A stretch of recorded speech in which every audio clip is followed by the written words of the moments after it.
பிதாவினிடத்திலிருந்து நான் உங்களுக்கு அனுப்பப் போகிறவரும் பிதாவினிடத்திலிருந்து புறப்படுகிறவருமாகிய சத்திய ஆவியான தேற்றரவாளன் வரும்போது அவர் என்னை குறித்து சாட்சி கொடுப்பார்.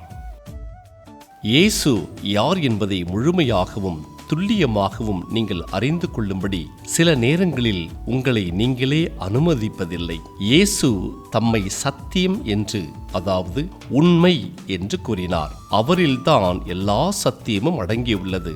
ஆனால் உங்களுடைய சொந்த விருப்பங்களும் ஆசைகளும் பயங்களும் சில நேரங்களில் இயேசுவை பற்றிய சத்தியத்தை நீங்கள் உணரக்கூடாதபடி உங்களை திசை திருப்பி விடுகின்றன. எனவே இயேசுவை முழுமையாக அறிந்து கொள்ளும்படி உங்கள் சொந்த வெறுப்பை அல்ல, பரிசுத்த ஆவியானவரின் துணையை நாடுங்கள்.